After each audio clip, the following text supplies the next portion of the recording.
I didn't realize this until recently, but most people think that spiders, inject prey with venom, and then once it has liquefied the organs of their prey, they suck them up into their fangs like they're hypodermic needles. But that's actually not how spiders eat at all. Spiders have a mouth. It's it's under their. It's like right here. Like, imagine these are my fangs, or my my fangs, my chelicerae, and then right around here-ish would be my mouth, just a little hole. But the spider does not suck up anything with its fangs. It injects venom with its fangs, which does liquefy the innards of whatever they're eating. And hello and welcome to Condor Explains the Animal Kingdom, starting with spiders. Yes, Spider Edition. Yes. Are there going to be any spiders in this movie, actually? If there are, you won't be able to see them through all the fog. Oh, that's too bad. Spiders don't like I thought fog. we'd just get the spider stuff out of the way now, and for the spider enthusiasts out there in the audience, because they needed spiders, but they didn't see them in this particular film, which is the City of the Dead, also known by its alternate title of Horror Hotel, which I like as much. I don't like nearly as much. In fact, it's terrible. Horror Hotel. Well, they sound like they'd be two different movies. You know what I mean? Like one's a whole city that you could have as the set, for the story. Like the worst holiday inn ever. Yeah. Well, I think when I think of like a horror hotel, I think of that. Was that Stephen King movie 1408? Oh, the one room? Yeah. Yeah. I hated that movie. I'm going to be honest with you. No, it wasn't great. With John Cusack. I like Samuel L. Jackson, but John Cusack. Hotel was the alternate title for the American version because the U.S. censors apparently decided there was too much Satanism in a movie about witchcraft, in which the literal point of the movie is that a witch is burned at the stake and curses the town. They thought that was too much. That's absurd. That's completely absurd. They actually took out all the lines at the very beginning that explain the movie. Like, check this. I have made my pact with thee, O Lucifer. Hear me. I will do thy bidding for all eternity. For all eternity shall I practice the ritual black mass. Which, again, sets up the entire movie. Right. They took that out. So there's no exposition. Not in that version, which I was able to find a copy of actual, the City of the Dead. So, you're welcome, folks. This movie will actually make... Well, I mean, it makes much sense as any of our movies do, but more sense than it would have otherwise. Yeah. Well, that's absurd. That's like if you were going to have Jaws, but then they're like, you know what? There's just too much shark in this movie.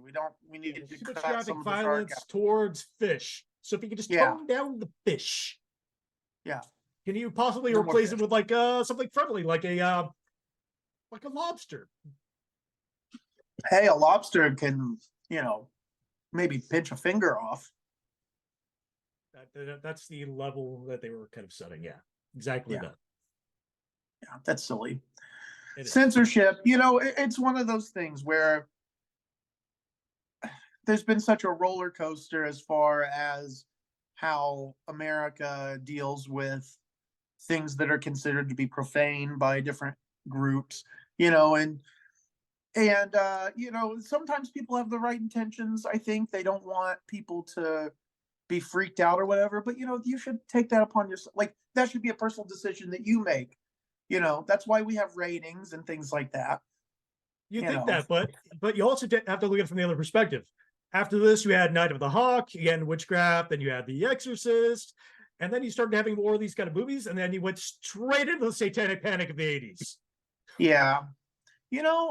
So maybe they had a point. Maybe America couldn't handle it. Who knows?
Selwyn.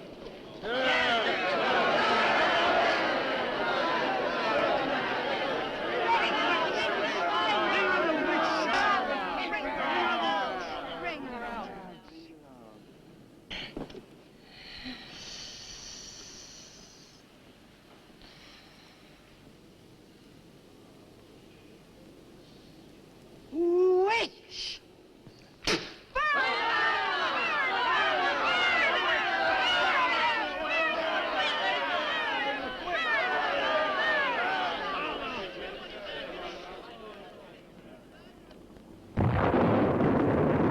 Burn the witch!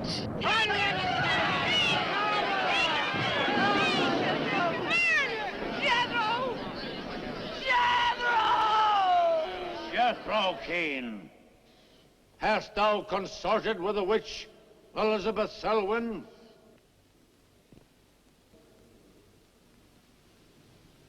No. Burn the witch!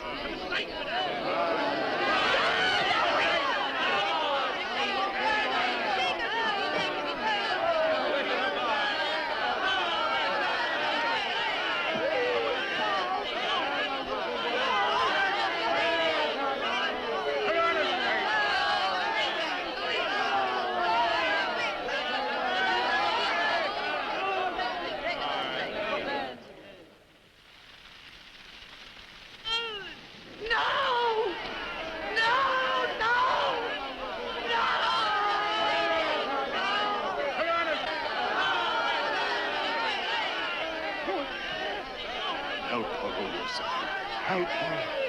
Elizabeth Selwyn, on this 3rd day of March, in the year of our Lord 1692, we, the people of Whitewood, Massachusetts, condemn thee as a witch. May the flames cleanse thy soul of its evil, of its lust for blood, but may they bring about the death of Abigail Adams.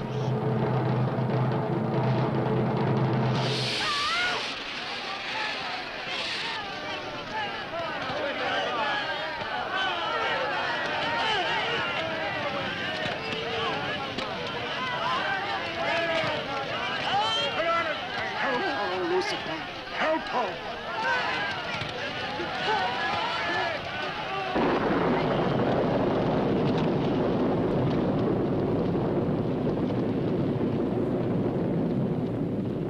I have made my pact with the Lucifer. Hear me! Hear me!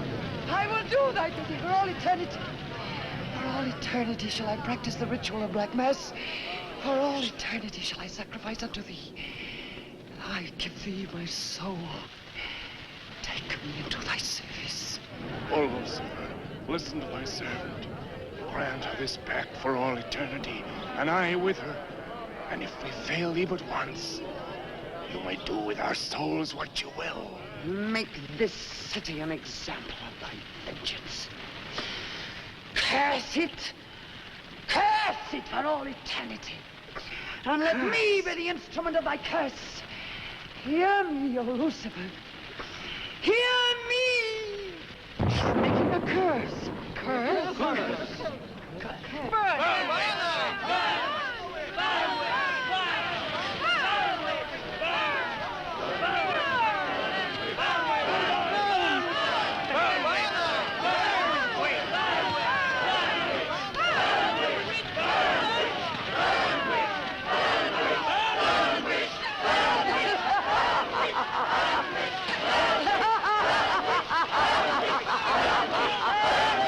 Burn, witch, burn, witch, burn, burn, burn.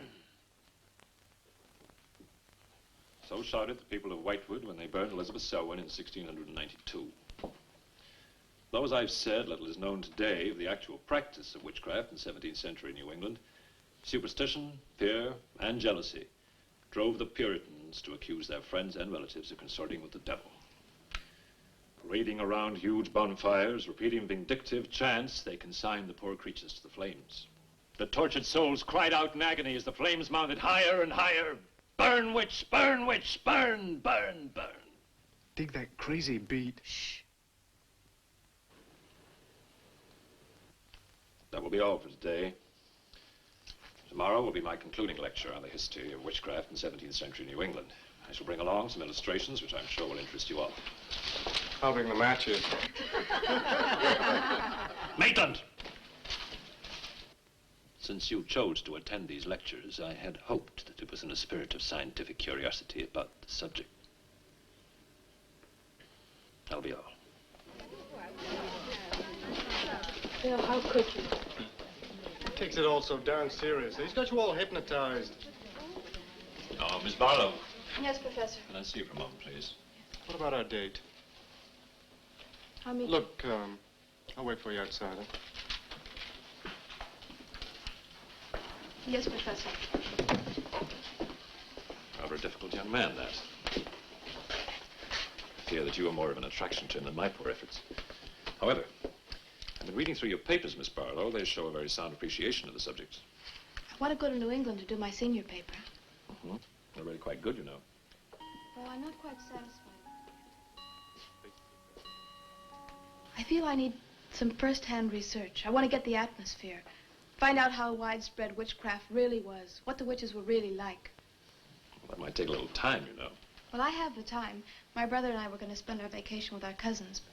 What I'd really like to do is to get a room in the smallest, oldest town in New England I can find.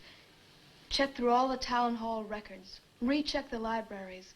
Talk to the Puritan descendants. Make a really thorough investigation. Your brother is professor of science, Miss Barlow. I hardly think he'd be very interested in the history of witchcraft. Then I'd go alone. You don't think he'd object to that? You leave Richard to me. He's picking me up here for lunch. Hello, Bill.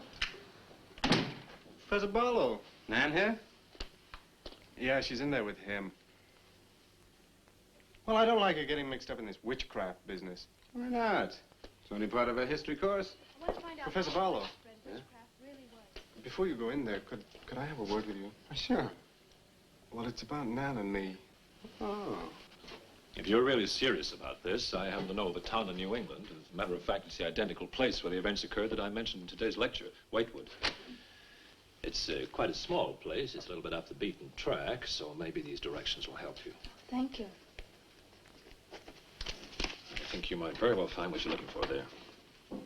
I happen to know the woman who owns the inn in Whitewood. Her name is Newless, Mrs. Newless. So you just tell her I sent you. Raven's Inn, Whitewood. What's Whitewood? Now, Dick, don't be too upset, but I'm going to change my plans for the vacation. Change your plans? Yes. Going to a place called Whitewood for a week or so to do some research. Who are you? What about Cousin Sue? Why, she's expecting you for a birthday party on the 17th. She'll never forget. I can still easily make it by then. This is important. My term paper's got to be good. It could mean a scholarship. And I've made all the arrangements. Come on, Dick. You'll have a good time without me. My mind's made up. I'm going to Whitewood. But surely any good encyclopedia will give you all the nonsense you want to know about witchcraft. Witchcraft is not nonsense, Barlow. I'm sorry, Driscoll. Witchcraft, black magic, sorcery. To me, it's nothing but fairy tale mumbo-jumbo. I'm a scientist, Driscoll. I believe what I can see, what I can feel and touch. The basis of fairy tales is reality. The basis of reality is fairy tales. Well, As a scientist, you should be familiar with that quotation. Yeah, well, I don't believe that somebody in Chicago can die of a heart attack because some woman in New Orleans sticks a pin in a wax doll. Maybe you don't, but practitioners of voodoo claim otherwise. Dick, you're just being difficult. No. When I look into a microscope, Driscoll, I see bacteria swimming, fighting, existing. That's real. These witches that were persecuted and burnt in the 17th century were real, too, but they weren't witches. They were pitiful human beings, victims of hysteria. There are many eminent scholars who have documentary proof of the actual practice of witchcraft. Yeah, but how effective was this practice? Did any of these eminent scholars ever meet a real practicing witch? Did you ever meet a witch, Driscoll? Perhaps. Oh, come on, you're an historian. No witch ever survived the burning at the stake for all that pact with the devil. In 1692, Elizabeth Selwyn went to the stake. She was buried in a churchyard in New England. And yet 3 years later... Yeah? 3 years later, a new wave of blood sacrifices broke out in the village that had condemned her. The daughters of the elders who had condemned her were themselves found murdered with every last drop of blood drained from their bodies. And afterwards, people came forward to testify that they had actually seen Elizabeth Selwyn. Oh, stop. This would be more effective at midnight with howling winds and crashing thunder, and even then it wouldn't frighten anyone. Dick, I'm sorry, Professor Driscoll. That's all right, Miss Barlow. You won't be the first person to have scoffed at the subject. Honey, when you get to, where is it? Whitewood. Ah, yes, Whitewood. Well, send me a picture postcard of a witch. If possible, autographed. Now, let's have some lunch, eh? I'm sorry, I have a date.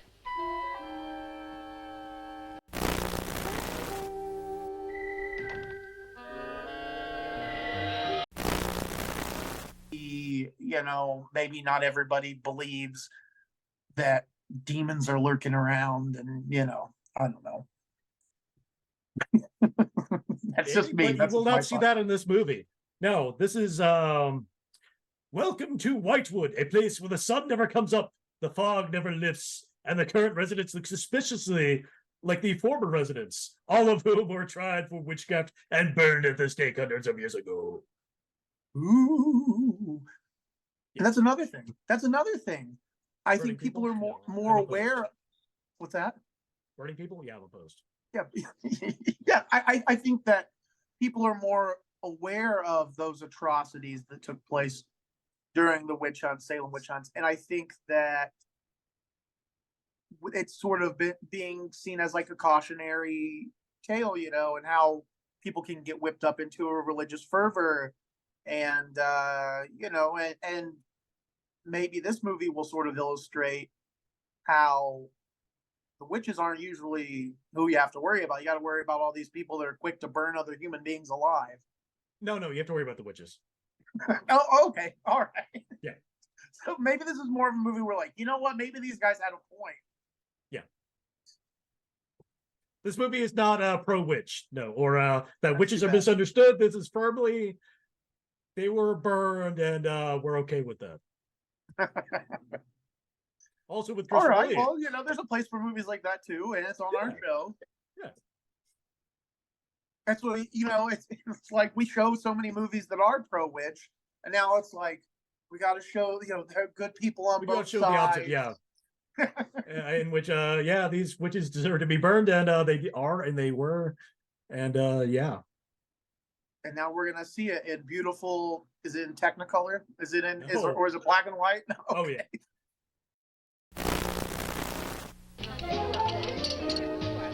Nan, darling, I still don't see why you have to go after this Whitewood place. Now, I thought we were going to have some time together during this vacation. It's just, this is important. Look, what the heck can you find that hasn't been found before? I don't know. It's just that maybe, hidden in some attic or buried in some old antique shop, there's something that might give a whole new outlook to the subject. What new outlook can there be? You're a science student. How do you know how important research is? But this isn't about anything real. This is just superstitious people burning silly old women. But suppose the women weren't silly. Suppose they really had a pact with the devil. A pact that could have supernatural power.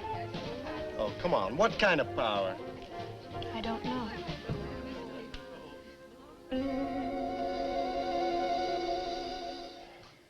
Oh, look, it's no use, Bill.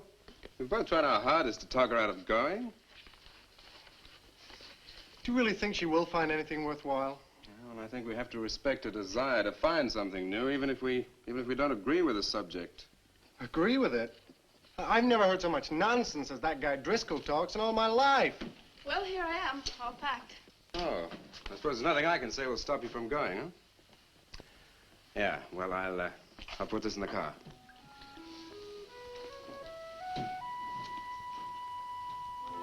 I still hoped you'd change your mind, Nan. Don't worry, darling. I'll be back as quick as I can, and I'll write. Well, don't forget me altogether, huh? I won't. Give Sue my love, and don't forget we have a date at her party. Goodbye, darling.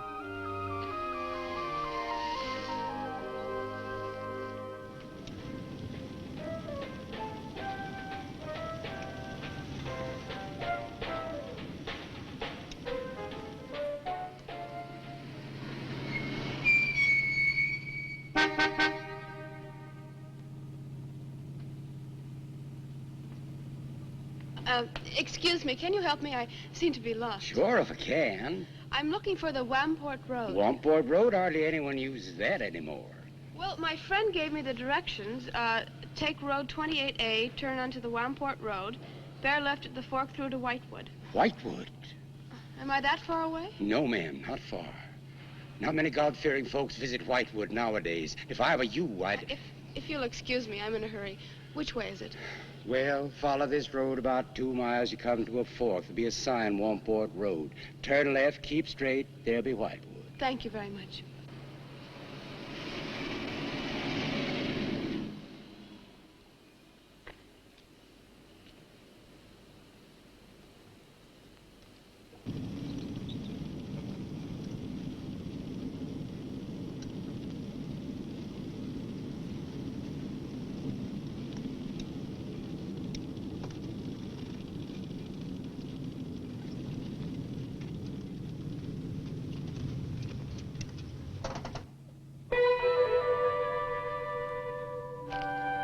Does that sign say Wamport Road?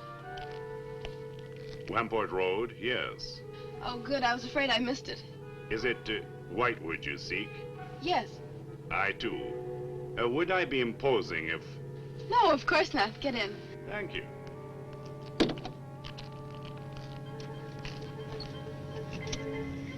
I think the Highway Commission would do something about these roads. Watch out, here comes another bump. What is your mission in Whitewood? Mission? Well, I'm going there to do some research on witchcraft.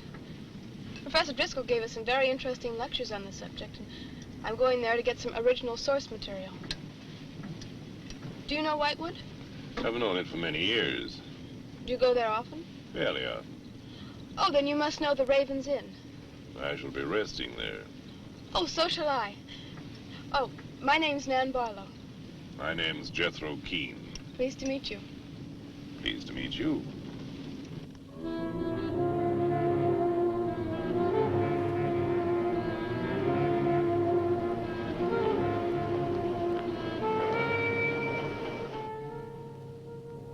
Just like a picture out of a history book. I feel as though I were in the 17th century. Why hasn't Whitewood been written about? It's off the beaten path. Few tourists come here. For Whitewood, time stands still. Look at that church. Must have been beautiful. What a shame they let it get so run down. Straight on? Yes, follow the road around.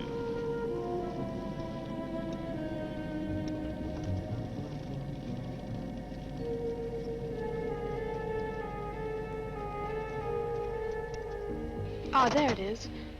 What a lovely old building. 17th century, at least. How picturesque can you get? Right by the graveyard. Yes, it has not been used for more than 200 years. Any witches buried there? There are indeed. All in a section of unconsecrated ground. Spooky, isn't it? Well, keep your fingers crossed for me, Mr. Keene. I hope Mrs. Newells has that room.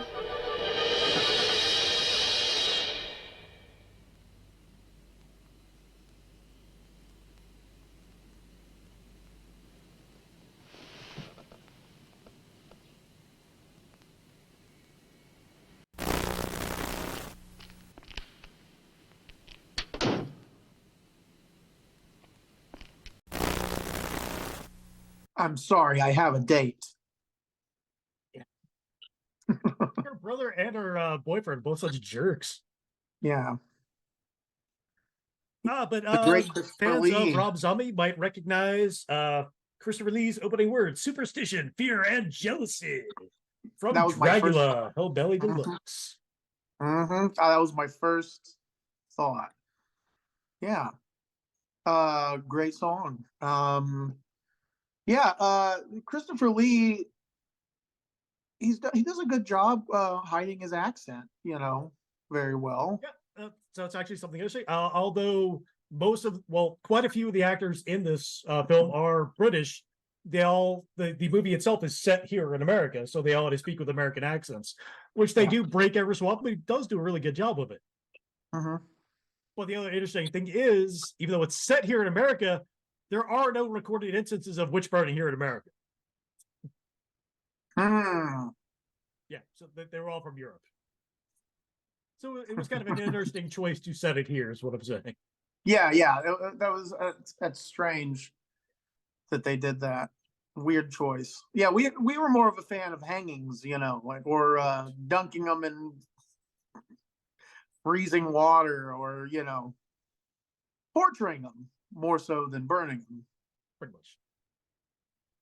But a few things I like. One line I really like: the basis of fairy tales is reality. The basis of reality is fairy tales. I really like that line. That was cool. Kind of reminds me of The Great Gatsby.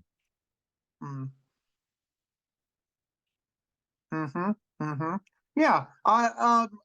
Also, I really like the actress that was being burned at the stake. She has a very like a harsh look to her. She looked, like I think what you would imagine a stereotypical witch to look like. As far as just her, I don't know, she has one of those faces. It's very demonstrative. Her Patricia Jessel. Her facial features are very menacing, I guess you could say. Yeah. Not to body shame anyone or what have you. No, I just feel it was kind of like they ask her boyfriend if they're together. He's like, nope, never heard of her. Yeah. But as soon as he can get like some kind of advantage out, he's like, no, dude, I'm with her. Yeah. So whatever she's saying, I'm totally on board with that. It's me. It's also me. I just don't want to be set on fire. It's a fair weather boyfriend right there. Yeah, if you're gonna do the whole sell your soul to Satan kind of thing, at least buy into it. Right. Don't stand there in the crowd while they're chanting and while your girlfriend gets burnt. That's not cool. No, that's shitty, man. That is not being supportive. No, not at all. It's being a terrible partner. He could really learn a thing or two, He could. Well, hopefully everyone in this movie who is a jerk gets what they deserve. Yes. We'll just have to see.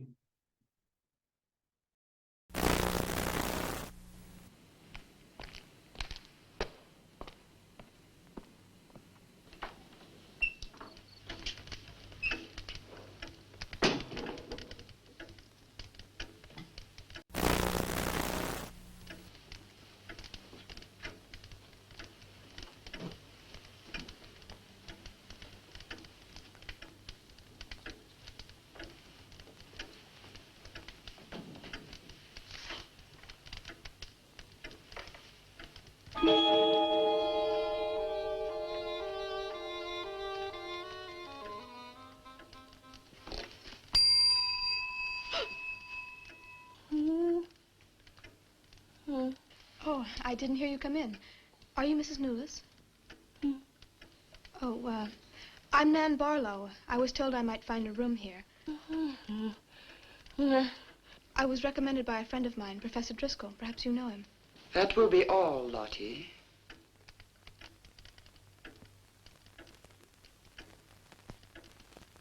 Sorry to keep you waiting. Unfortunately, Lottie cannot talk. I've often told her not to answer the bell. Oh, poor thing. Then you're Mrs. Newless. I am. May I help you? Yes, I'd like to have a room here for 2 weeks. The hotel is quite full. Oh, the guests are never about at this time of the day. Well, I'm a student of Professor Driscoll's. He told me if I mentioned his name, I'd have no trouble. Well, there is a room I could let you have. It's just off the lobby. Oh, thank you. Oh, Mrs. Newless, that plaque. Is it true that Elizabeth Selwyn was really burnt here for being a witch? She was? And do you believe she was a witch? Come along. I'll show you to your room. I hope you will be comfortable.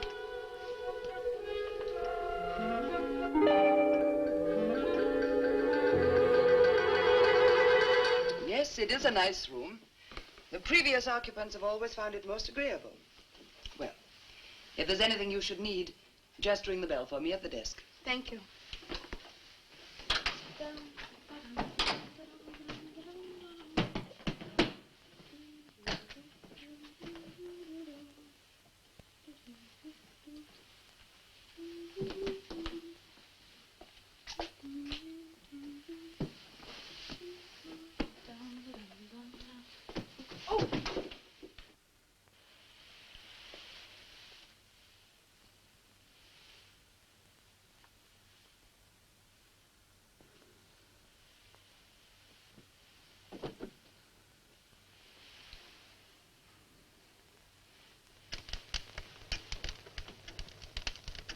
It's been so many months. I've counted the days to this holiday. So have the others. It wasn't easy for some of my guests to get here. Many had to travel vast distances. I was lucky. The last few miles were enchanting. Miss Barlow is very good company. You must be tired, Jethro. Your room is ready. And the festivities. I am prepared.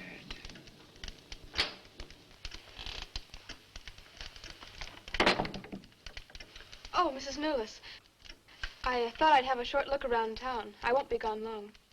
I think you'll find the church interesting. Unfortunately, it no longer has a congregation.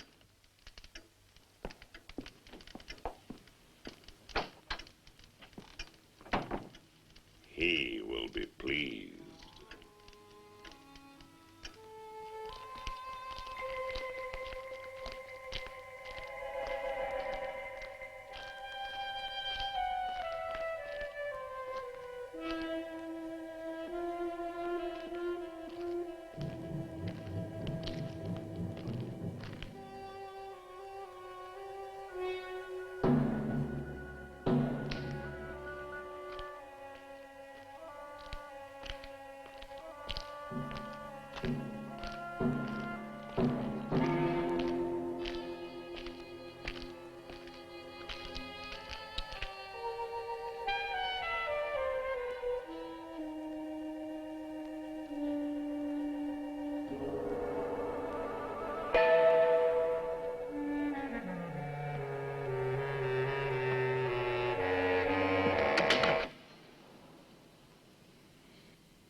I'm told this was once a house of worship. It is still a house of worship. I am the reverend of this church. As long as the breath of life is within me, this house shall remain God's house. Must have been a beautiful building. To me, it is still beautiful. I'm sorry. What a shame the people have let it fall into such a state. Strangers rarely come to Whitewood. Who are you? I'm Nan Barlow. I'm staying at the Raven's Inn. Why have you come to Whitewood? Well, because I'm interested in witchcraft. Young woman, leave Whitewood. Leave Whitewood tonight. For 300 years, the devil has hovered over this city, made it his own. The people in it are his. Evil has triumphed over good here. Look at my church. I have no parish. No one worships here. His is the power. What power? Leave Whitewood. Leave Whitewood tonight. I beg of you. What power? Leave before it is too late.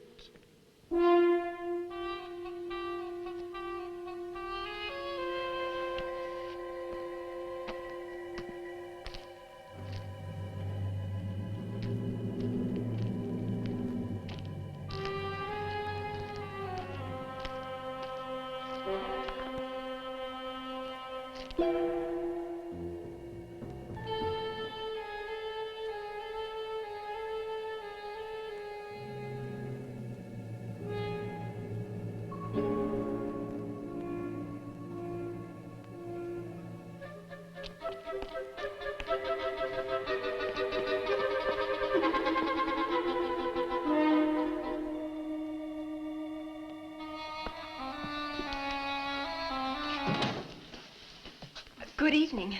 Good evening. Please excuse the mess. We haven't been open long. You have some very interesting things here. Yes, they belonged to my grandmother. When she died, I came back to sort things out. Oh, I'm sorry. Then you don't live here? No, my family lived here for generations, but I've just been back a few weeks. Would you like to have a look around? Thank you. Oh, I didn't mean to frighten you when I came in. It's just that all the people I've met here have acted like I'm a person from another world. They don't see many strangers here. And I had the most, well, unusual experience with the Reverend. He barred my way from the church. And he talked to me about a curse. And he warned me to leave Whitewood. Can you explain that? No, I can't. Does he often act that way? He's my grandfather. Oh, I'm sorry. Oh, it's all right. It's happened before with strangers. Oh, the lack of parishioners and loss of his sight has made him bitter and suspicious. I'm afraid what with him and the town, I was very scared. When I saw your lights, I made a dash for them. I'm glad you did. Do you have any books or pamphlets on witchcraft? You do, don't you? A friend of mine... Well, we have a collection gathering dust, but why on earth would you be interested in... Oh, I'm sorry. It's really none of my business. No, that's all right. I'm studying it in college, and I've come here to write my term paper. Well, just wait. I'll see what I can find.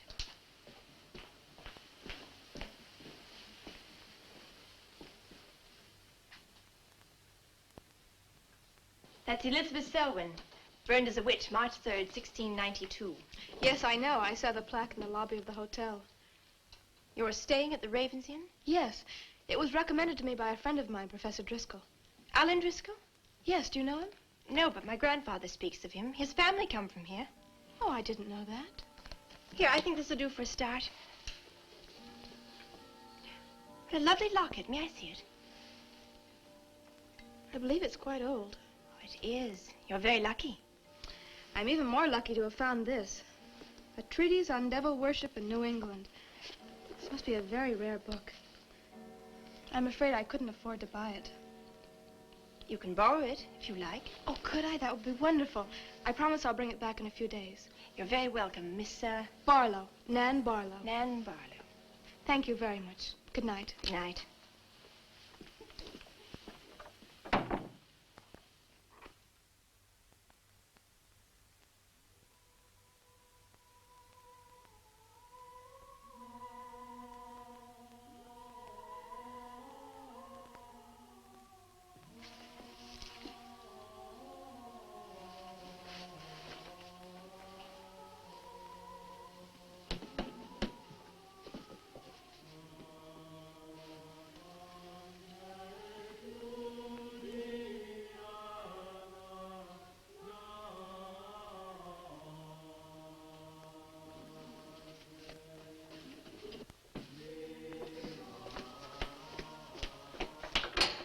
Mrs. Newless?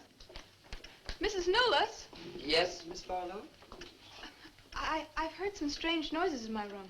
Oh, possibly the water in the pipes. This is a very old inn. No, it seemed to be coming from the cellar underneath. I hardly think so, Miss Barlow. The cellars do not extend beneath your room. Then why is there a trapdoor in the floor? The ground was filled in many years ago to strengthen the foundations of the building. But I'm sure Well, if you insist, I will come and see.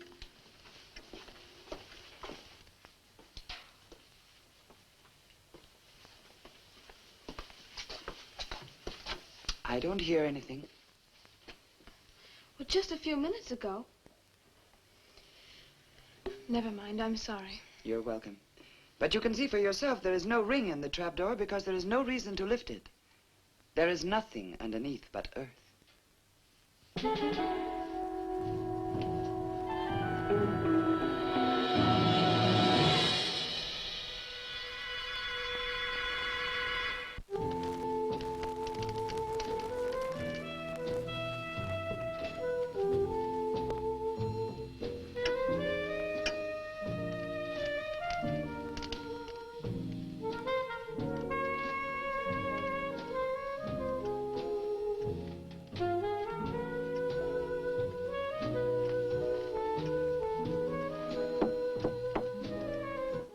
Come in.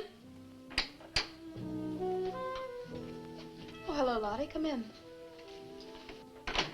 Oh, I don't need any more towels. I haven't used mine, and they're quite clean.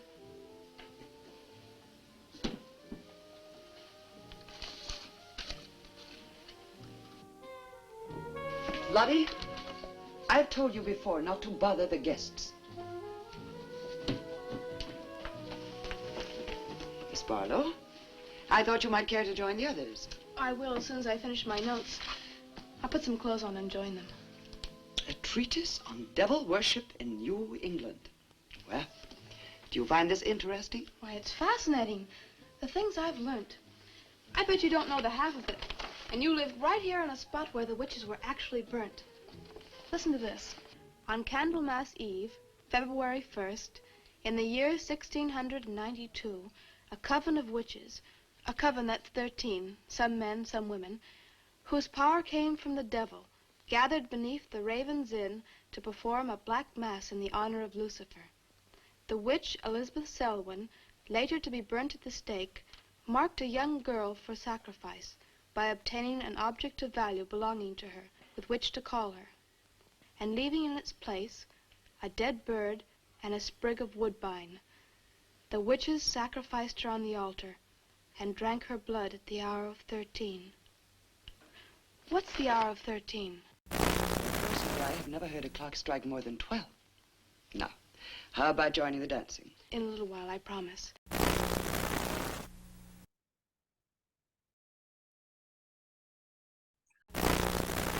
Locket. I remember having it in my room, and now it's disappeared. Oh, I'm sorry. I'll ask Lottie. Well, I'm not... It's just... I remember having it on the dresser, and now it's gone. I would appreciate it. Of course. I'll look into it immediately.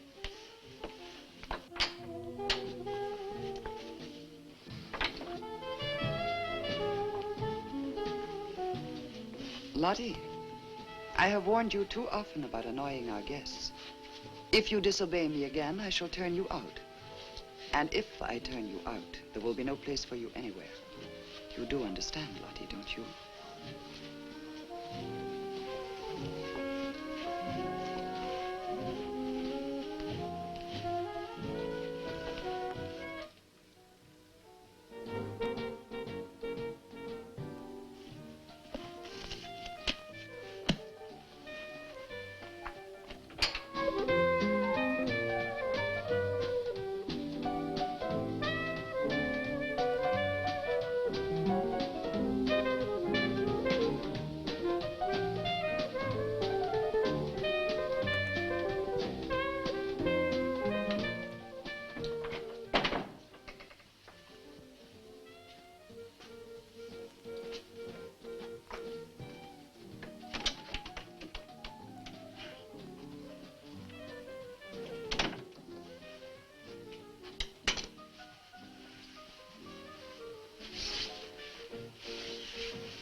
Ah, Miss Barlow.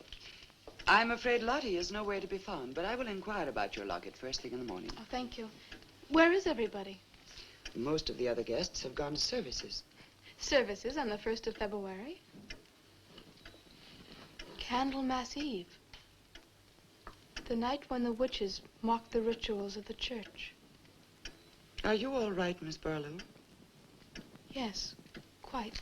Thank you. Good night. Good night, Miss Barlow.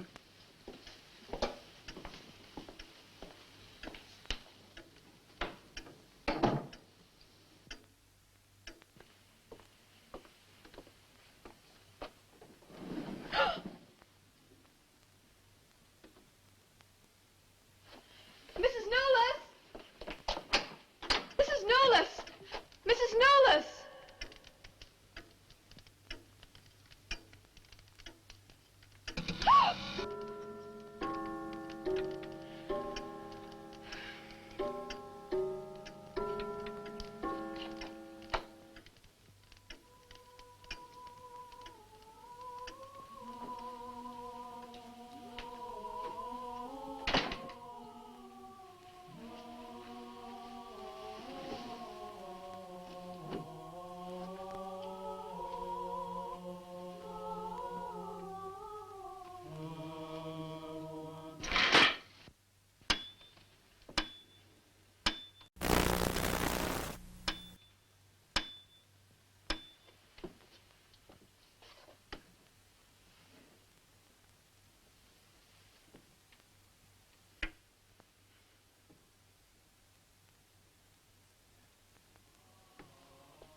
Yeah, exactly. What powers did you get in exchange for your soul? I can step out of cars without opening the door. It would have been funny if she actually just like turned, then she looked and he was just trying to crawl out the window without her. Yeah. Falls out and rolls. And then he like throws his cloak over his eyes and backs away. No, I wanted to stop right here for one reason. There's a really good example of the creepy gas station attendant trope in this one. You know, they always, stop at the gas station, ask for directions. They always warn them away. Like, there's a place of evil. You don't want to go there. And then they disregard, thus, setting the bills up for everything it follows. Yeah. Really good example of that here. And I tried to dig through and see if I could find like the first example of that. And the furthest back I could find was Todd Browning's Dracula in 1931. So Reinfeld stops and asks for directions at an inn, and they all tell him, "No, don't go there. Just a place of evil." Yeah. I don't know if it's like the first example, but it was like the furthest back I could find. Yeah, that even happens in the Texas Chainsaw Massacre too. That's what probably people know. That and Cabin in the Woods, where they deliberately use that trope to set up everything that follows, exactly for that reason. Which is cool. Yeah. It's a good trope. I like it. And one reason I really like the fact that this movie is in black and white is the atmospherics, just the shadows and the light, and how you can almost see people kind of standing in the corner of your eye. Like there's this dude, like so many shots on the way into town, just kind of wearing like a hat.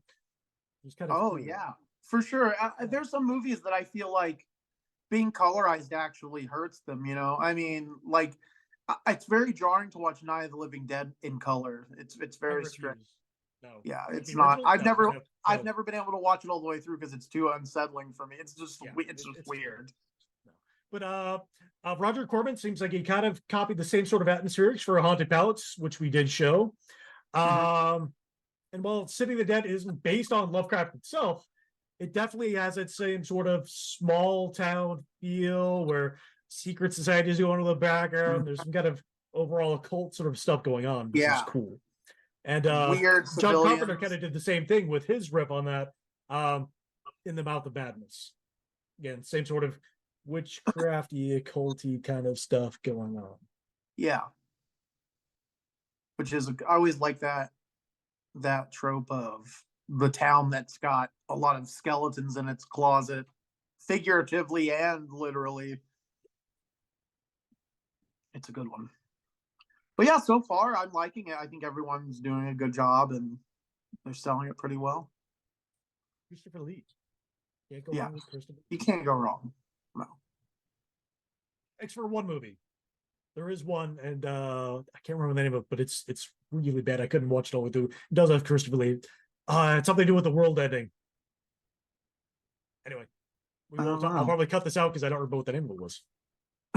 Yeah, just edit it back in that you like make it seem like you knew the whole time, Yeah.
5, 6, No! No, Mrs. Newell, no! No, no, no! I am Elizabeth Selwyn. No, no! 11, No! Let go of me! Let 12. go!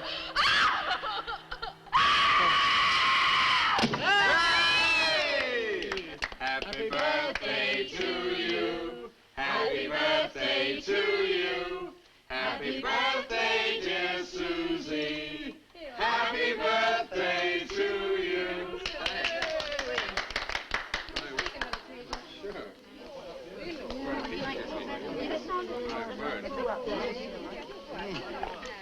Yummy. Delicious. Dick, have you got any idea what's happened to Nan? I'm sure she'll show up. She probably met a good-looking he-witch and is bringing him along to the party, only their broomstick blew a gasket. Well, it's not like Nan to be late for anything. Aren't you a bit worried about her? Oh, she'll be here. I'm sure she'll make it. Oh, it's probably here now. Well, you answer the door, and I'm going to put a record on for some dancing. All right.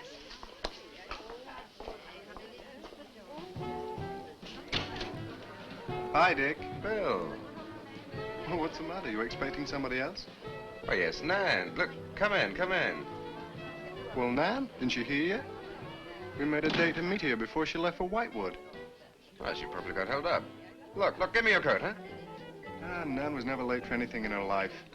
Relax. Take it easy. Join the party. She'll be here. Dick. Dick, I haven't had a letter from Nan in over 2 weeks now. She's probably been too busy working on her paper. No, there's something wrong, I know it. Look, will you do something for me? Hmm? Ring up Whitewood, will you? Ask him if she's left. You serious? Yes, I am. Okay.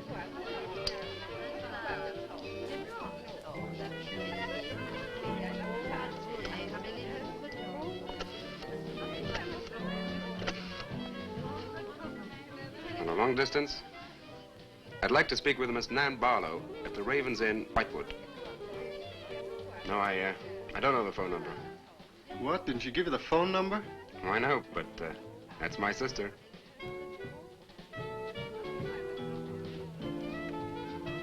They say there's no such place as the Raven's Inn.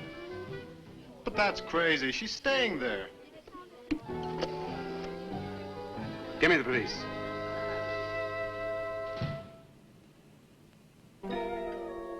She left in such a hurry, she must have forgotten to return it to you, Miss Russell. She seems such a nice girl, too. Wouldn't have thought she was the sort who'd forget to return a book. We cannot always judge by our first impressions, can we? I'm not usually wrong about the people I lend my books to. Well, perhaps you'll be more careful in future. Thank you for letting me have it. Remember me to your grandfather.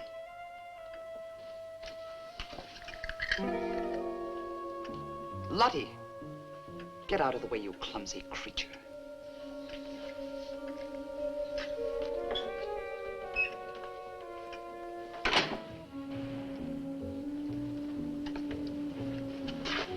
Can I help you? Yes, we're from the sheriff's office. We had a call this evening. A missing persons report from some college kid named Nan Barlow. The party calling said that her last known whereabouts was the Raven's Inn. And Barlow, that's strange. Yes, I met her. When did you last see her? About 2 weeks ago. She came to my shop and borrowed this book. It's quite valuable, and so not hearing from her, I decided to come and get it. Mrs. Newless had it. May I? Yes. That treatise on devil worship. I must put this in the report. Peculiar things some of these college kids do nowadays. Well, thanks for your help. Come on, Charlie.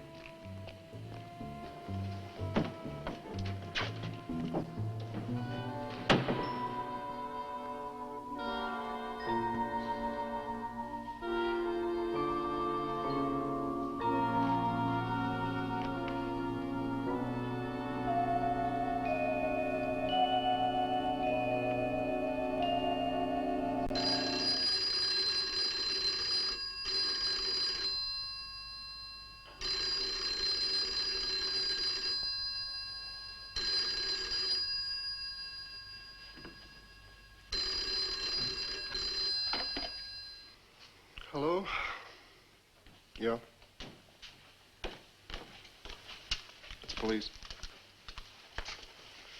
Yeah? Okay, thanks. Thank you.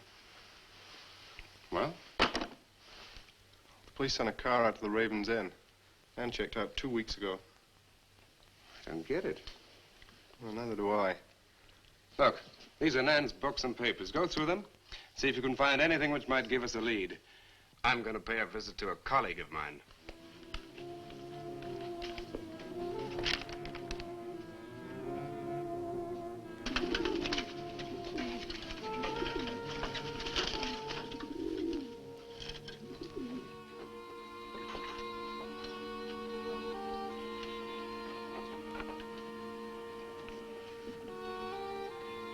O Lord of Light, accept this sacrifice.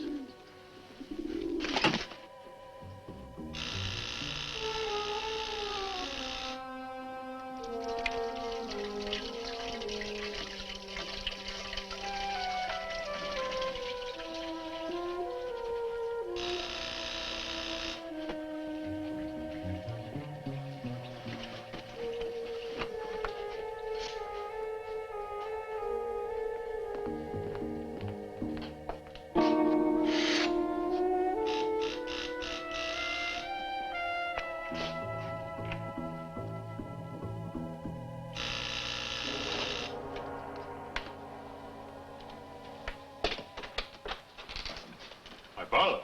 May I come in? Well, yes, of course, please do. Can I take your coat? I tried to phone you last night, but I guess you weren't in. No, no, I wasn't. Would you care to go in the study? Sit yourself down. Thanks. You take a drink? Ryan soda. Ice? Please. So what's on your mind? Well, Nan's missing. And she has been since the day after she arrived at Whitewood. Really? You quite sure? That's what the police said. What are they doing about it? Carrying out a routine check. I don't suppose they can do much more until they've got something definite to go on. Well, I would have thought there was a very great deal more they could do. What? As far as they're concerned, she disappeared 2 weeks ago, and no one in the village seems to know anything about it. What did you come see me for? I thought you might have some ideas. Why did you send her to Whitewood? Because it was the best place for her research. And you suggested she stay at the Raven's Inn. Sure, it's the only inn there is. With an unlisted phone number?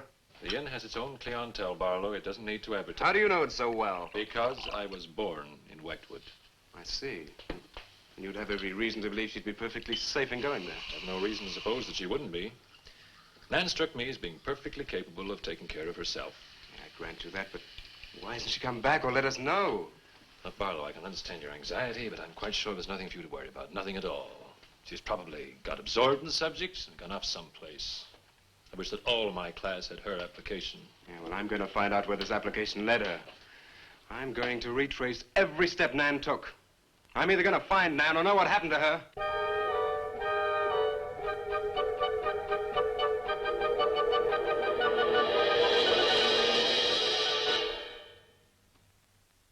I can't stop you from going. No. I'm not afraid.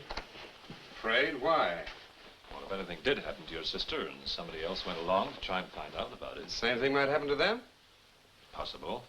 You seem to think something happened to my sister then. No, I just think you're jumping to conclusions, Barlow. Maybe, but I shall find her. Professor Driscoll? Yes. I don't like to disturb you, but may I see you? Well, of course, please come in. Good luck in Whitewood. Thanks. I'm sorry, but did you say he was going to Whitewood? Yes, he is. Silly to be surprised, but I've just come from Whitewood. Really? Quite a coincidence. My own family happens to come from Whitewood. As a matter of fact, I was born there. Yes, I know. Please sit down. Thank you. Do you care for a drink? No, thank you. I think you know my grandfather, the Reverend Russell. Russell? Why, yes, of course I do. How long have you been living in Whitewood? Since my grandmother died a few weeks ago. Oh, I'm sorry. Well, now, how can I help you? I've come about a pupil of yours, Barlow, Nan Barlow. Yes? She came to Whitewood 2 weeks ago. I met her and liked her, and she told me that she was a student in one of your classes, that you recommended that she stay at the Raven's Inn. It's quite right, I did. Well, that's what I've come to see you about. On the day after she arrived, she disappeared. Oh? Later, the police came asking questions. Her family were worried. I thought you might have their address. And why do you want her family's address? Because I have something of hers I want to return. Well, you just leave it with me, and I'll make sure they get it safely. Well, I don't want to trouble you. If you just give me their address. As you wish. Her address is Dorchester Street, 225. She lives with her brother. As a matter of fact, he's a colleague of mine. You just met him.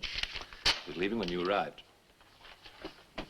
Now, if you'll excuse me, I've got a lot of work to do. I'm rather a busy man at the moment. Of course. Thank you for your help. Not at all. I hope it achieves something. Well, you will remember me to your grandfather, won't you? Yes, of course. Goodbye. Goodbye, Miss Russell.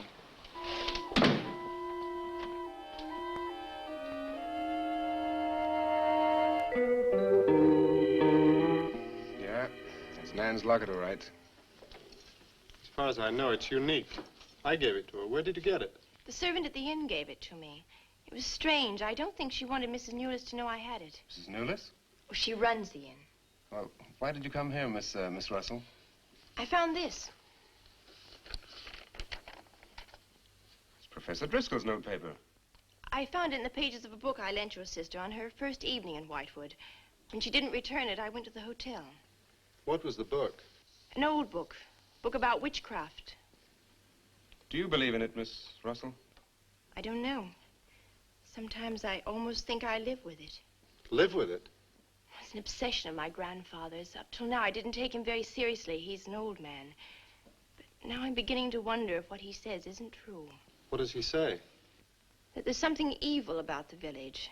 That on certain nights, the inhabitants leave the streets, close their doors, and stay behind them. That on these nights, the dead come to life. Nights like Candlemas Eve? What do you know about Candlemas Eve? It's in one of Nan's books.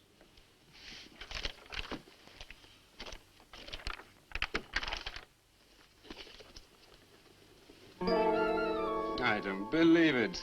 Things like this don't happen today. In Whitewood, I wonder. I'm going to Whitewood tomorrow after classes. I can give you a lift. Thank you, but I must get back. I can't leave my grandfather alone. He's blind. May I come and see you when I arrive? I'd like to have a talk with him.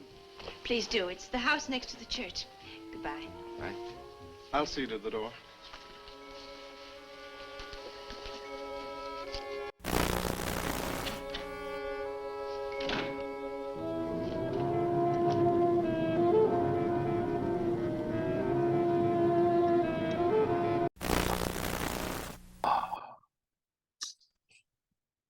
It's kind of hard to feel bad for Nan at this point.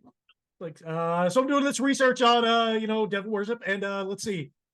They have to take an item, and then they have to be delivered like a stick and a bird. And oh, by the way, have you seen my missing stuff? Oh, and there's a stick and a bird. Yeah, like she seems like she's down sort into of the wandering creepy around. cellar where I was explicitly told not to go. Right. As soon as all those things happen. Right. That's a great plan. Yeah, Nan doesn't seem to have a lot of common sense, really. No. But I have to say, I think that the way that she is sort of just like having all these realizations, like she was like, oh, that's the night that the witches would mock the church and everything. It's like she has these little, she's like, oh, this is kind of weird, but then like it's like I guess that happens when you're in academia. You sort of just even if she's entertaining all of these ideas, but she still is a student at heart, so she's still very like literally minded, and so she's maybe not taking it as seriously as she maybe doesn't think it's real or could really be happening or is happening right now. The Like dead now. bird, Like right the now. dead Now. starling Right now. that's impaled should be probably a sign, But then again, she could also think like, oh, maybe these people are just trying to freak me out on purpose, Maybe. Which Okay, I mean, the whole witchcraft experience paid extra for it, so you got to make sure you get the whole the whole shtick. Yeah. The old I did stay in a haunted hotel in Bisbee that was supposed to be like part of the thing. There was like, in these rooms, this ghost thing happens. In this room, this thing happens. Yeah. I mean, I didn't have any of those things happen, but I did pay for it.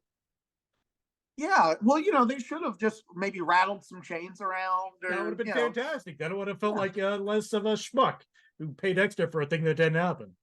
Yeah. Well, it's like when we went to New Orleans, we were going to stay at a ghost hotel, but we ended up not doing it. But maybe next time we will. But I'm going to be disappointed if I don't hear some chains rattling or some moaning and groaning, Ectoplasm spilled down the wall.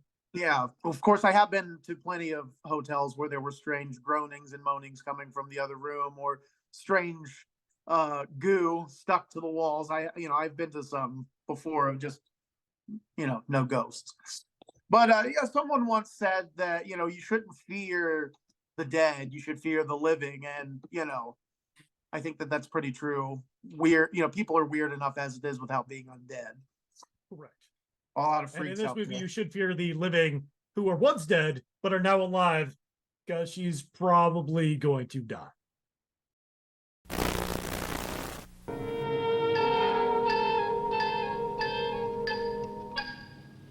Would you be going to Whitewood? Yes. Would you take me along with you? It's a dark night for walking.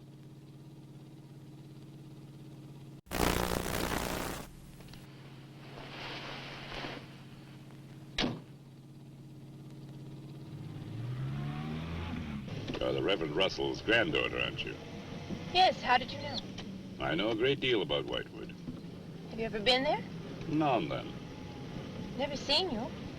To see me is a special privilege, reserved for a chosen few. What does that mean? We'll soon be at Whitewood now.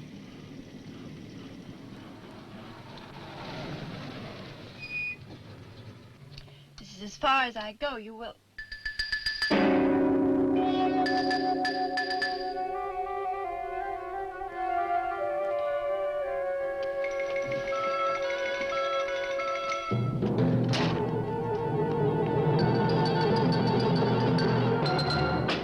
She is pretty, too. Yes, she is. Very pretty. A living descendant of those who were cursed. It somehow seems to make it better.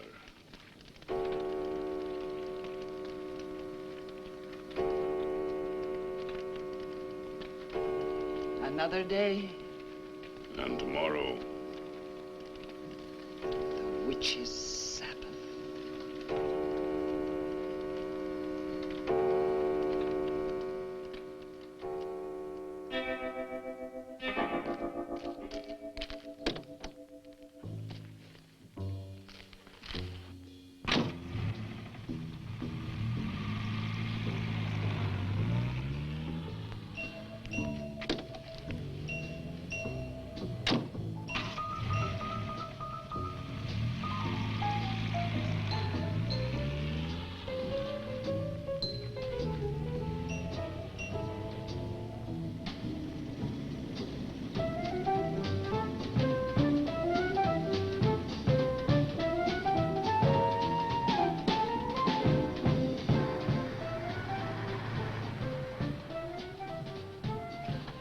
Which way to Wamport Road? Straight ahead, fork in the road, you see a sign, turn left. You heading for Whitewood? I am. Many people head this way? Not many. Is this the only way in and out of the town? Misdirection, yep. You wouldn't remember by any chance a pretty girl in a convertible about a month ago? Barlow girl. Read about her in the papers. Never seen her again. Told the police. Thanks.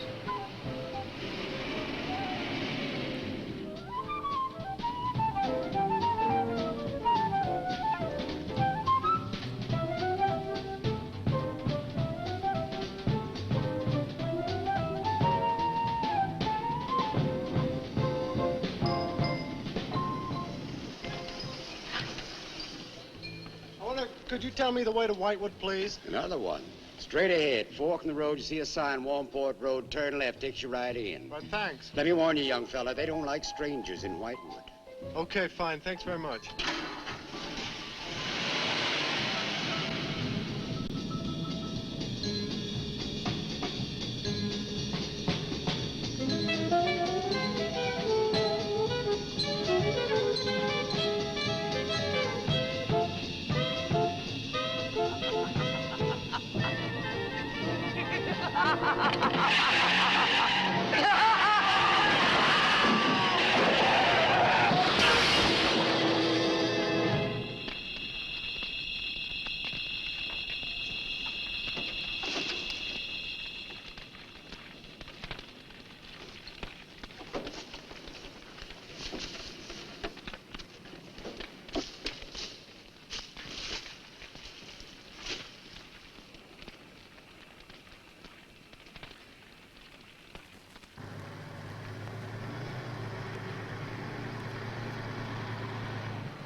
Good evening.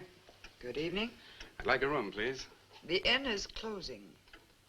I'll only be here a few days. But the inn is closing. When? In 2 days. Well, if you don't mind, I'd like to stay until then. If you insist.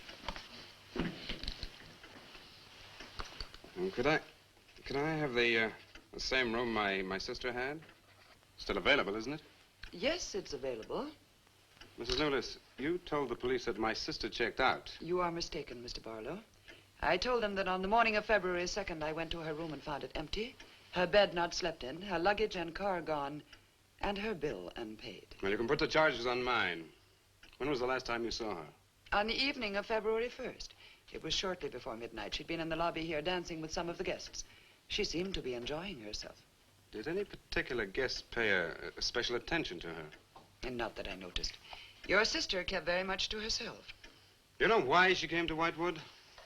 It is not my habit to inquire into people's private business. Would the fact that she was investigating witchcraft have antagonized anyone in the village?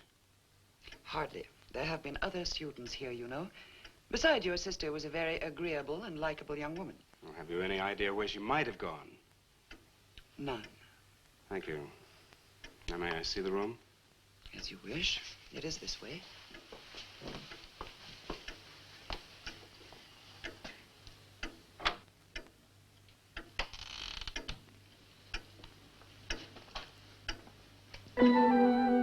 If you should need anything and I am not at the desk, you have only to ring the bell. Thank you.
Hello.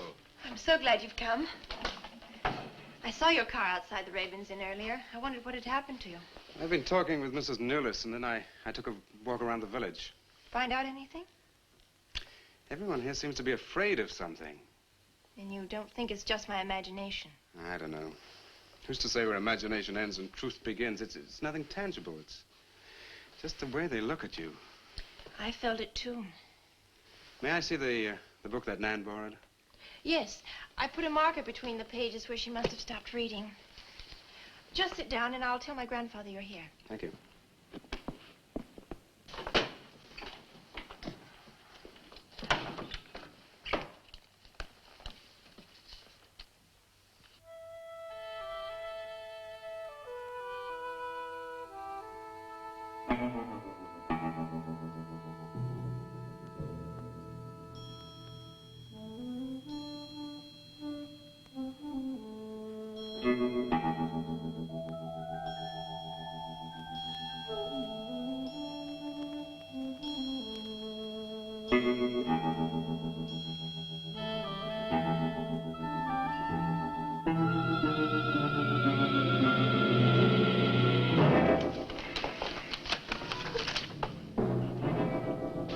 I warned you, Lottie.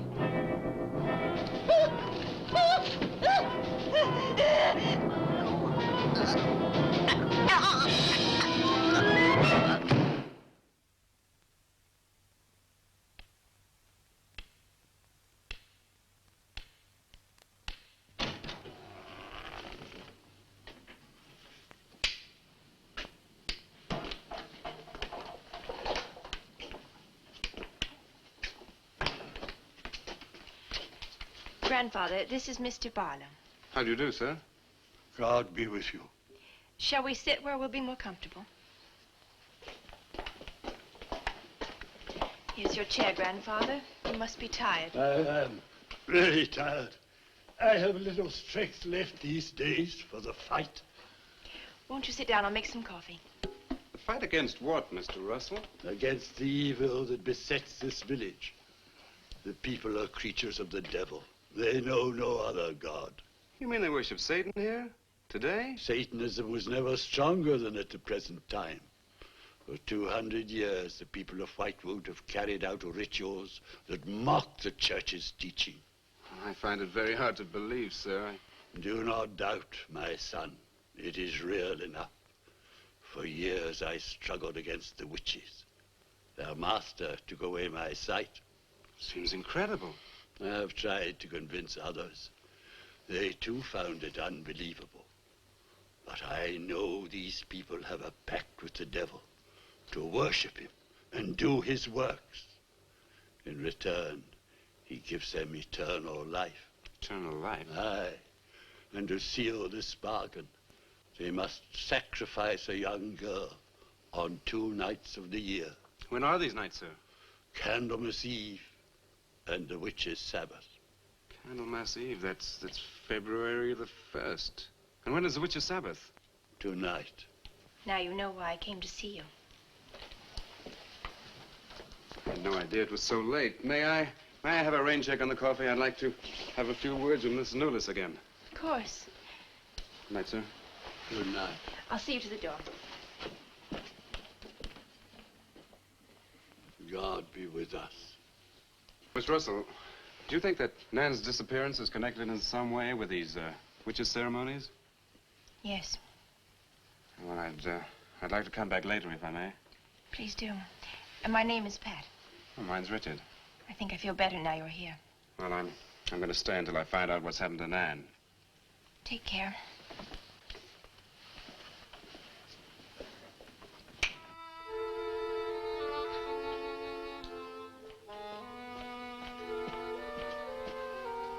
Now drink your coffee before it gets cold. You must not see that young man again tonight. Why not? The devil comes in many disguises. I'll get you a spoon. Grandfather, there's a bird in the drawer. It's got an arrow through it. Go and look on the front door.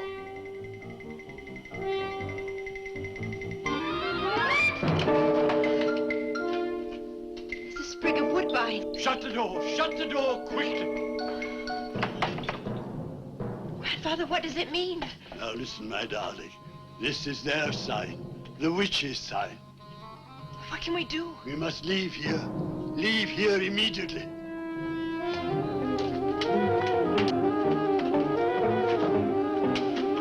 Start the car.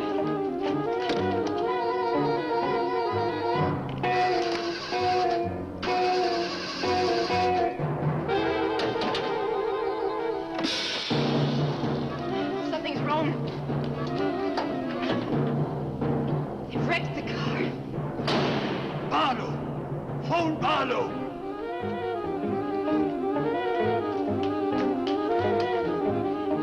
Hello? Hello? Hello, I want the Ravens Inn.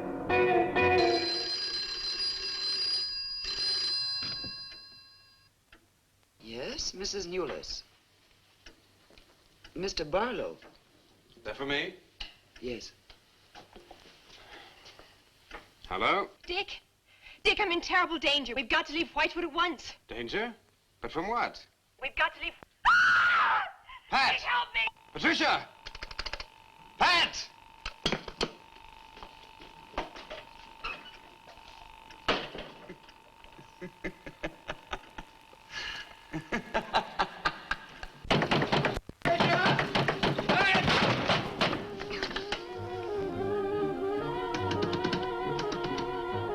Pat! Patricia! Mr. Russell, are you there?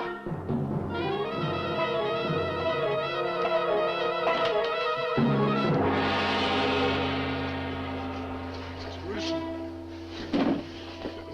What's happened, Mr. Russell? The witches. The witches have Patricia. Destroy them. Mr. Russell, how? The shadow of the cross. Use the cross. I adjure thee, O creatures of salt, by the living God. Mr. Russell.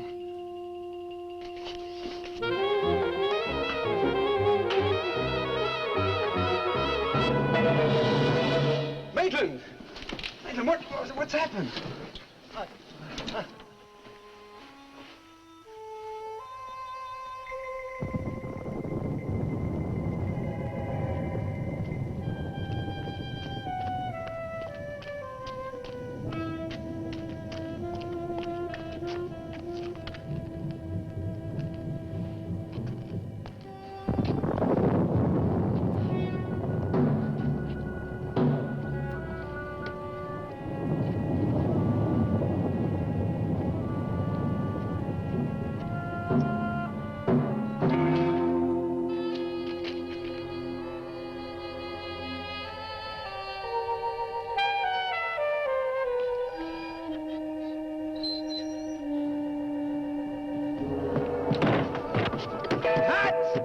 Patricia!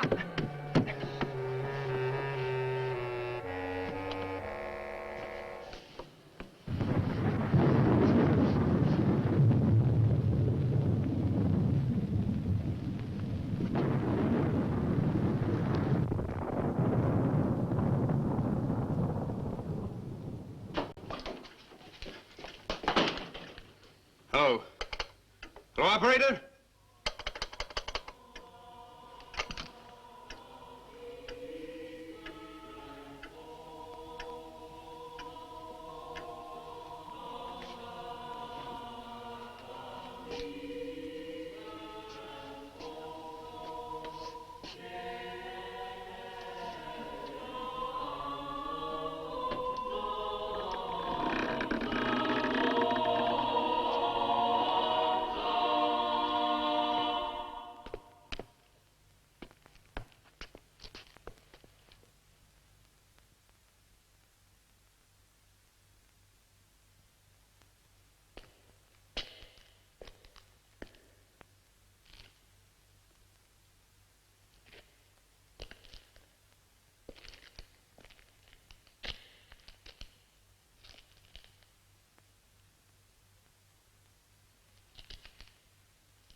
We've been waiting for you.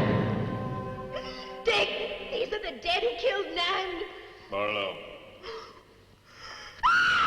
Dick, help me.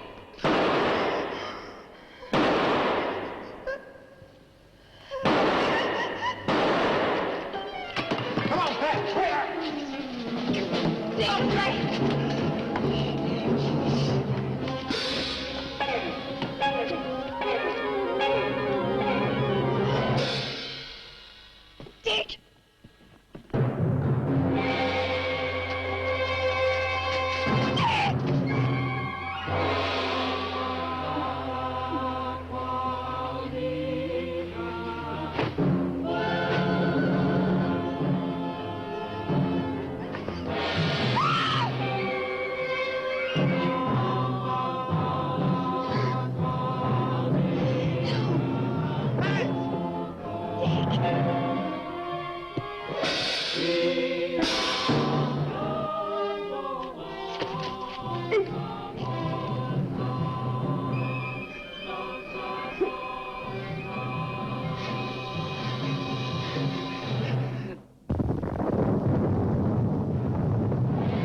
Maitland!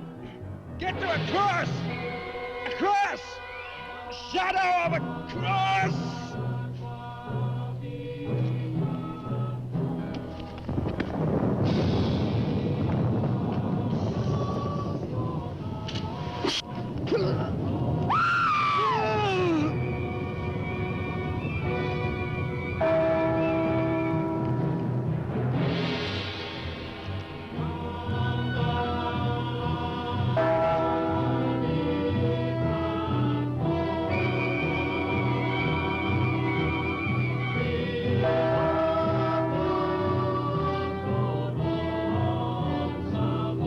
Dick, he's moving.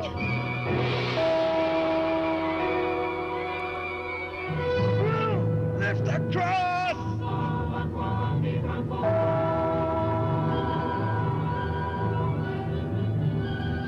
Quick.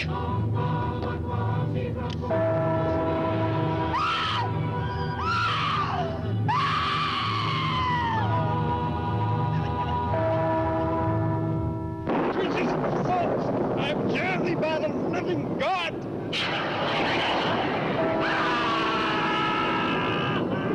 Back from the cross! Come nearer, Bill! Get the shadow of him! It comes nearer. Not fail. We must finish the sacrifice. Dick! Dead! Wait!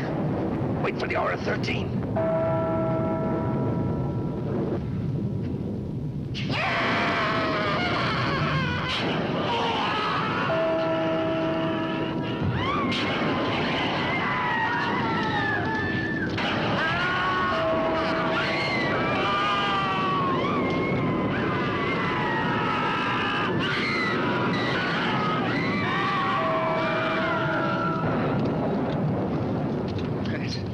You right? I think so.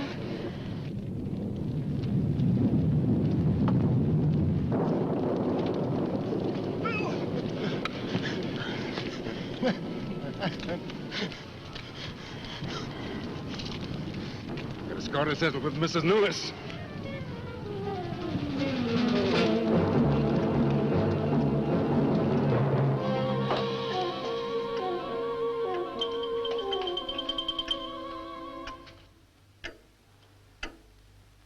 You stay here.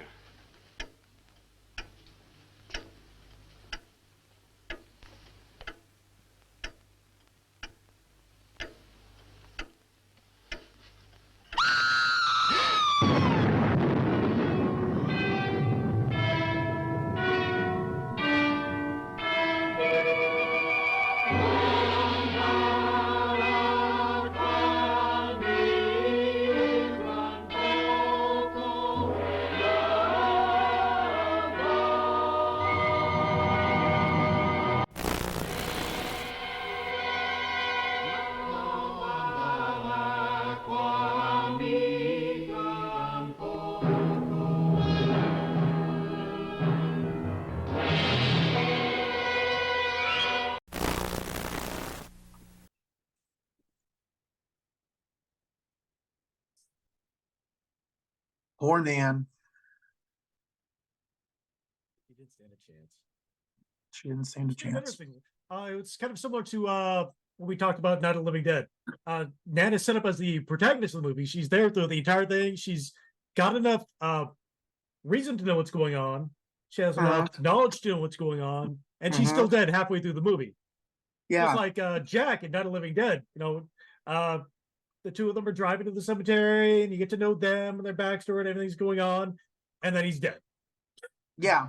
Or also like in Psycho, when the protagonist, she steals from her boss, she goes on the run, and she meets Norman, and then gets got in the shower. Yeah, it's that misdirect, I like that. And now it's kind of turned into like a detective caper almost, where they're trying to figure out where Nan is, and I like it. But what diabolical? Fun fact about this movie, even though Christopher Lee is great in this, he was not the original actor considered for it. The script was originally written as a pilot for a TV series starring Boris Karloff, from Dracula. Yeah. The producer, Milton Stupowski, rewrote it to be longer, including the romantic subplot with the boyfriend. And the boyfriend is really the only thing I don't like in this movie. He's just so bland. He seems very unnecessary, I mean, you really could just have the brother and then the pastor's granddaughter be the, Would have made a lot more sense. And that would be it. Because he's just kind of like, I don't know where Nan is, and then he doesn't really add anything. He doesn't know anything. It's like, shouldn't you be reading the same book? You're in the same class as her. Why don't you know about this book? Why haven't you been keeping up with this whole time? Yeah, I mean, he doesn't seem like no value to this story. Yeah, he has no value. He's not a very. He's just now, after 2 weeks, trying to figure out where she is. I don't know. He just kind of sucks. He's my least favorite character. But this movie had a kind of a long path to get there.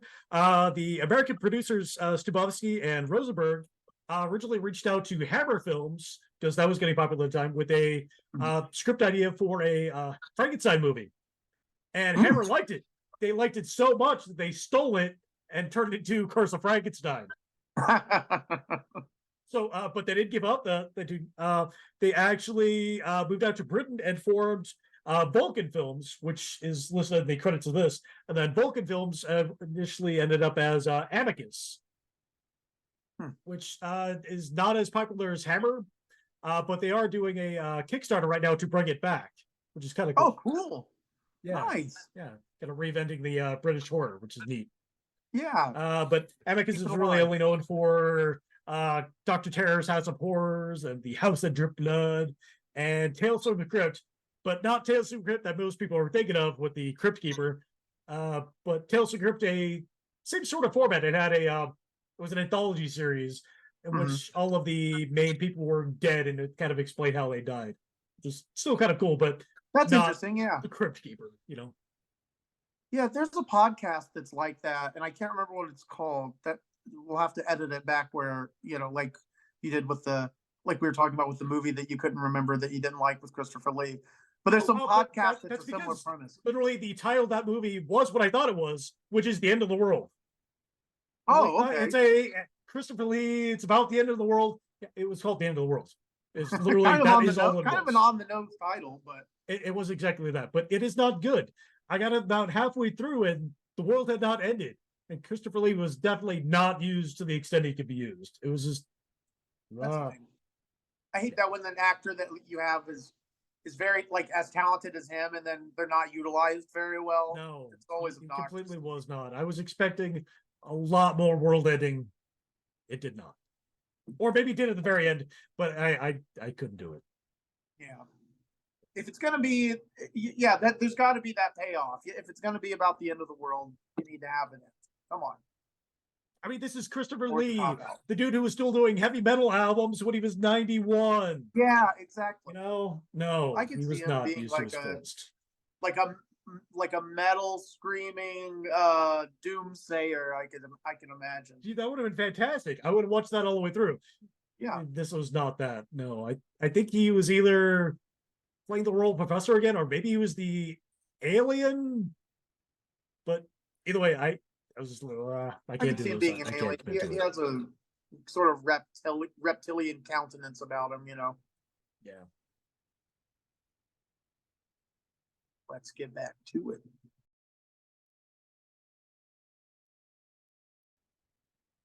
Wow. Sort of a almost a bookends sort of thing, because when Nan first got to the inn, she noticed that plaque, and then that's how it ends. Well, yeah, because she hadn't completed the ritual. She Yeah. didn't fulfill the terms of the contract. When her original fate was reinstated, which was her burned alive. Yeah. Yeah, I liked it. Nice to see the boyfriend not be completely useless at the end, at least. No, that was kind of cool. I liked how the cross on the ground was just a grave marker, so it held no power over them. But once he pulled it out of the ground, it then became a cross, which was an implement he could use against them, based on some sort of weird witch rule. I've never heard of the shadow of a cross like causing witches to explode, but yeah, it's a thing. That seems like a more of a vampire sort of thing, but right, that's what reminded me. So when I was watching this, when we did Assignment Terror, the vampires that just kind of poofed when you stab them even briefly. That's what it reminded me of. It was like, it is a cross.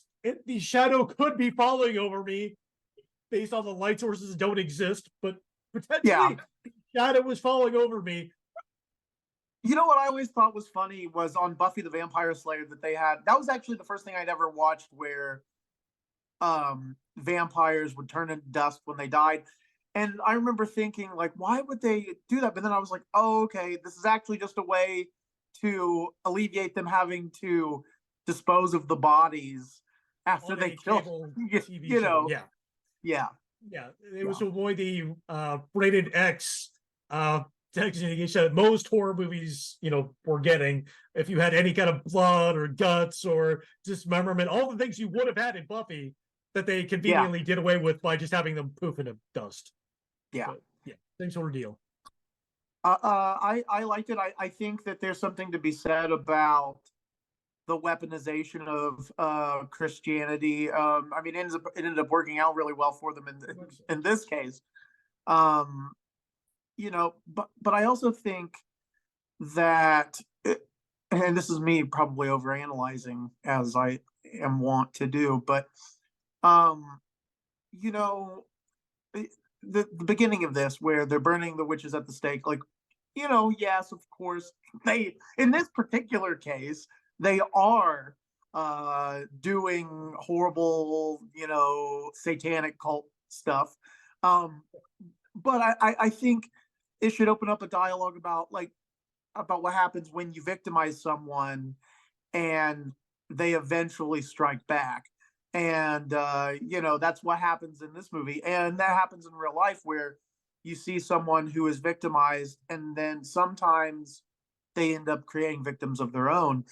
And in reality, when that happens, the person is usually someone that you can empathize with, even though you think that they're doing this cruel thing, you understand at least why they did it, because of the pain and trauma that they're going through. And this one, it's just clearly not the case in this not one. the case at all. No, but it does kind of talk about the nature of belief. So Nan did not believe that any of this was capable of happening, even though she was literally studying it in school. And up to that point, nobody believed it. Pat didn't believe it. The boyfriend didn't believe it. The brother didn't believe it. But once they actually believed that it was capable of happening, that's when they could actually affect change and stop the witches from, killing them. So that was kind of cool. It was just the nature of belief was required until they believed that these could actually be witches and that they could effectively stop them through weaponizing Christianity. Sure, they couldn't do anything about it. So that was kind of cool. Yeah. I mean, as an atheist myself, I think even in that instance, if I saw that was working, I'd be like, okay, well, maybe they're onto something. Right. All right. Yeah. Let's do this thing. But I liked it. I think all the performances were great. I don't think that anybody, other than Lottie kind of, but what could you do? I mean, she couldn't talk. She just kind of couldn't talk, which wasn't really explained at all. No. I mean, why was she mute other than being a plot device? I guess I don't know. She kind of wasn't really necessary. She's kind of like with the boyfriend. Maybe Lottie should have had a chance to do something like actually useful. She tried, but she was just basically a MacGuffin. Which wasn't even used properly. It was like, they are witches. I mean, why should she could have had that like written out ahead of time for anybody who stayed at the inn? It's like, here's a mint on the pillow, and oh, by the way, if you stay here, you're gonna die.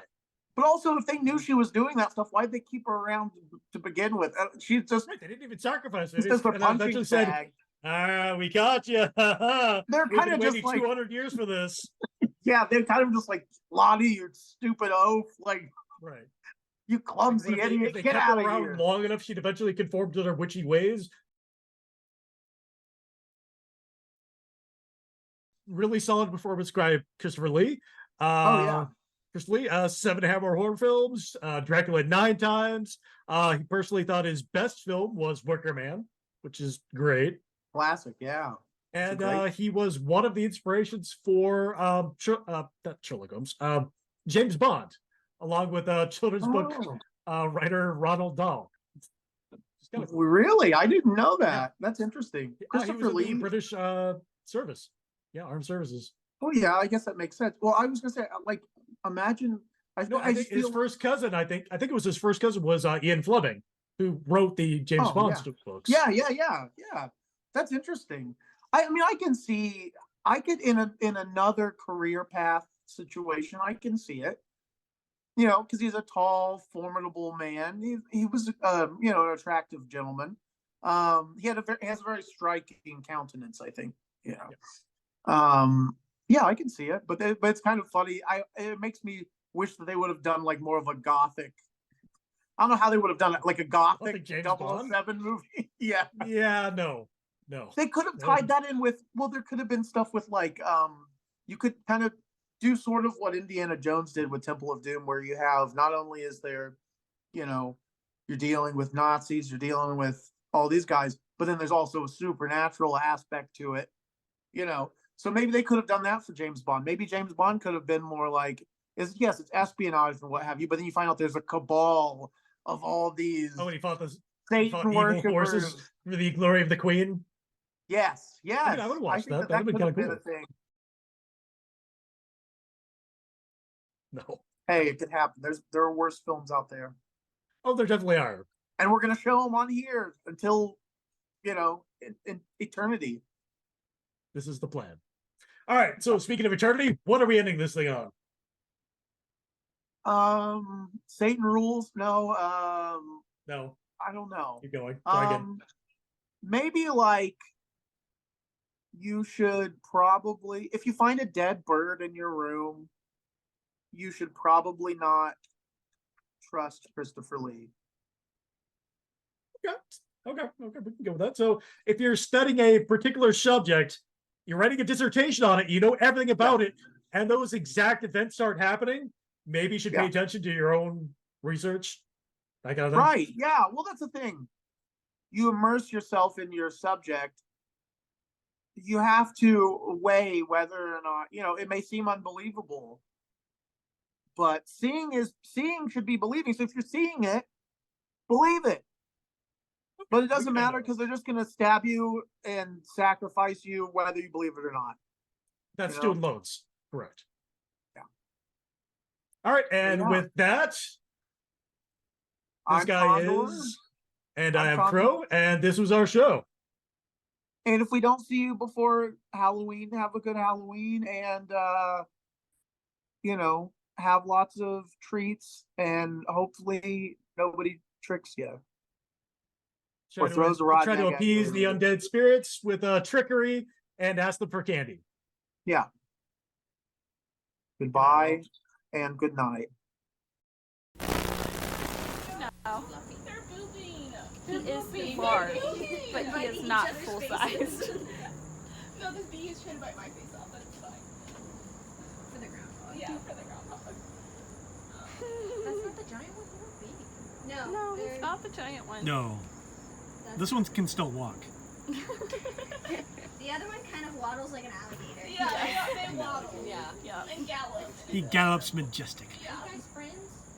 They're Oh, booping. no. Oh, no. not booping. I changed my mind. That is the opposite of booping. I told you. Well, they were.